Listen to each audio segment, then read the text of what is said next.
तो दोस्तों, भारत के वैज्ञानिकों और भारत के इंजीनियर्स ने आज एक बहुत बड़ी खुशखबरी दी है और भारत के आने वाले मानव रहित विमान, मानव रहित ड्रोन और इसके अलावा मानव रहित बॉम्बर के लिए बहुत बड़ी खुशखबरी निकल के सामने आई है। दरअसल आप सभी जानते हो कि चाहे कोई फाइटर जेट हो, ड्रोन हो या फिर बमवर्षक विमान हो, इनमें कई प्रकार के इलेक्ट्रॉनिक कलपुर्जे लगे रहते हैं और इन इलेक्ट्रॉनिक कलपुर्जों को चलाने के लिए विद्युत शक्ति की आवश्यकता होती है और इस विद्युत शक्ति को बनाने के लिए हर प्रकार के फाइटर जेट या फिर ड्रोन के अंदर एक टर्बो जनरेटर लगा होता है। अब आप सभी को बता दूं कि भारत भी अपने स्वदेशी तौर पर अनमैन्ड एरियल व्हीकल जैसे कि स्विफ्ट या फिर फ्यूचरिस्टिक अनमैन्ड फाइटर एयरक्राफ्ट यानी फूफा को बना रहा है, तो उसके लिए हमें एक शक्तिशाली टर्बो जनरेटर की आवश्यकता पड़ेगी और इसी बात को ध्यान में रखकर भारत की HAL और हनीवेल ने एक समझौता ज्ञापन पर हस्ताक्षर किए हैं, जिसके तहत भारत का स्वदेशी टर्बो जनरेटर बनाया जा रहा है।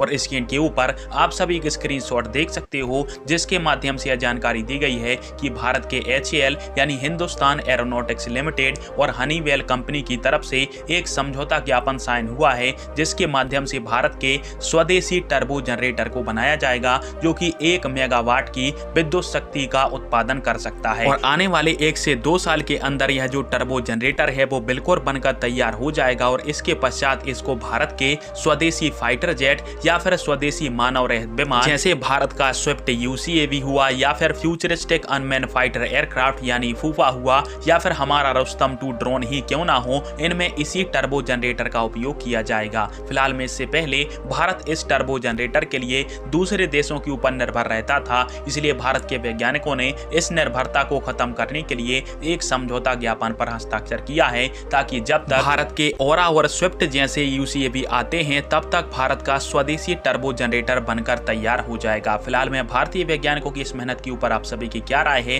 कमेंट बॉक्स में फिर आप दीजिएगा। वीडियो देखने के लिए धन्यवाद। जय हिंद, वंदे मातरम।